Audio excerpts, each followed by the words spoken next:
Assalamualaikum warahmatullahi wabarakatuh. Salam sejahtera untuk kita semua. Saudara-saudara sekalian, hari ini KPU telah mengeluarkan pengumuman resmi yang hasilnya dalam versi KPU telah kita dengar bersama. Tapi dalam sebuah pemilihan, proses itu tidak kalah penting daripada hasilnya. Proses pemilihan itu penting untuk dipastikan terbuka, adil, jujur, bebas dari berbagai macam tekanan. Untuk apa? Untuk menjamin bahwa semua suara yang memenuhi syarat akan didengar dan akan dihormati. Proses pemilihan ini penting untuk dijaga agar memastikan legitimasi, kepercayaan, dan inklusivitas dalam hasilnya. Tanpa proses yang kredibel, legitimasi calon yang terpilih atau legitimasi keputusan bisa menyebabkan keraguan. Maka menjaga integritas pemilihan adalah fundamental untuk kelangsungan demokrasi dan untuk terpenuhinya aspirasi masyarakat secara keseluruhan. Atas dasar itu, izinkan kami menyampaikan pernyataan untuk mendakapi proses pemilu yang sejak awal hingga saat ini. Saudara-saudara sekalian, sepanjang perjalanan Pilpres kali ini, sejak awal kita semua telah melihat dan menemukan begitu banyak ketidaknormalan, kekurangan, dan pembiaran terhadap proses yang tidak wajar, yang tidak pernah terjadi sebelumnya dalam sejarah bangsa ini. Sudah menjadi rahasia umum, berbagai kekurangan ini telah kita temui sejak jauh sebelum pencoblosan. Mulai dari rekayasa regulasi sampai ke intervensi alat negara. Dan semua ini telah menjadi catatan media serta jadi catatan publik. Mas Anies dan saya maju pencalonan sebagai capres dan cawapres ini untuk membawa misi perubahan, menghadirkan keadilan dan kemakmuran bagi semua, menegakkan kembali demokrasi dan menunaikan janji-janji reformasi. Dan berdasarkan catatan dari KPU tadi, ada puluhan juta orang yang menitipkan suara kepada kami berdua. Maka demi memperjuangkan suara mereka yang percaya pada perubahan dan tetap teguh hingga akhir, kami memutuskan meminta tim hukum Timnas Amin untuk maju ke Mahkamah Konstitusi dan menyampaikan kepada majelis hakim serta publik luas tentang berbagai kekurangan dan penyimpangan yang telah terjadi selama proses Pilpres kali ini. Terlalu banyak temuan-temuan tentang proses demokrasi yang tidak berintegritas ini yang telah dikumpulkan oleh tim hukum Timnas Amin. Semua ini nanti akan disampaikan oleh tim hukum kepada Mahkamah Konstitusi. Kami mempercayakan sepenuhnya proses ini kepada tim hukum yang dipimpin oleh Saudara Ari Yusuf Amir. Dan tentu dikawal dan didukung sepenuhnya oleh tim Amin di bawah kepemimpinan Kapten Muhammad Saugi.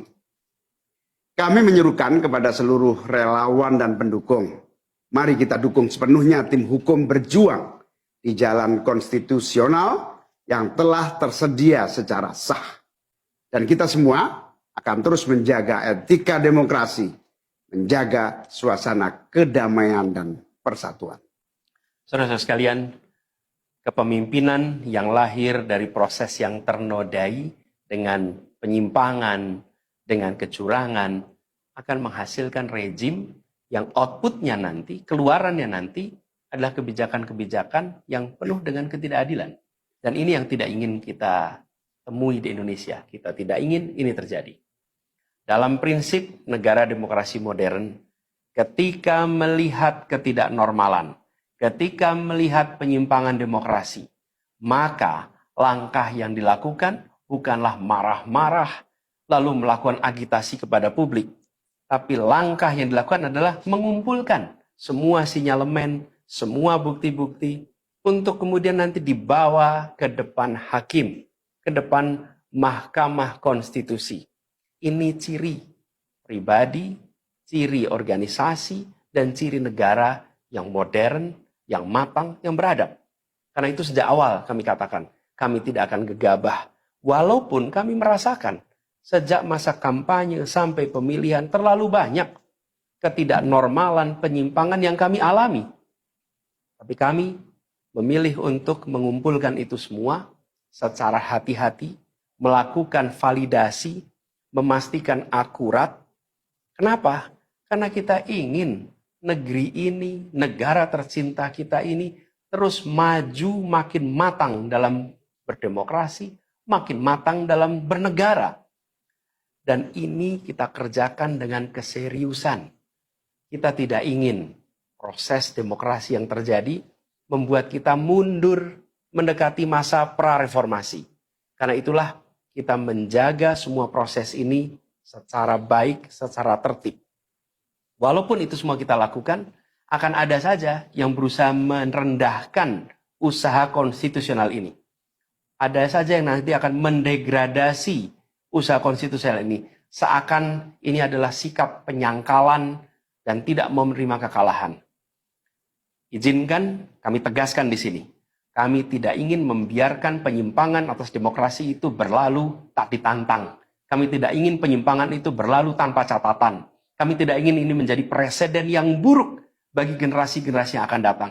Biarlah cukup berhenti sampai di sini. Jangan ada pembiaran. Bila penyimpangan, pelanggaran dibiarkan, dia menjadi kebiasaan.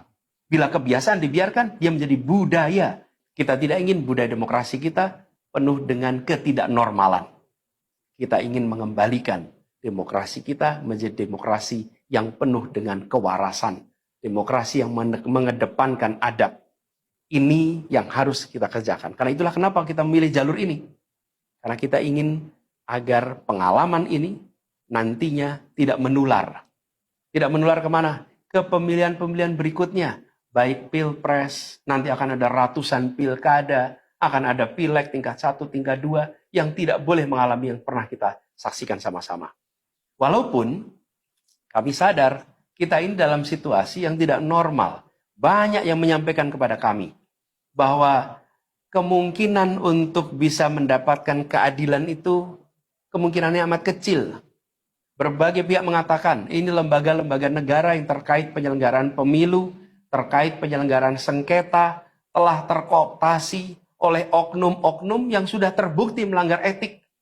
Bahkan ada yang ketuanya sudah melanggar kode etik berkali-kali, sudah diberikan sanksi berkali-kali, tapi tetap saja dibiarkan menjalankan perannya. Padahal perannya memiliki dampak pada kehidupan seluruh bangsa Indonesia dan perjalanan ke depan negara kita.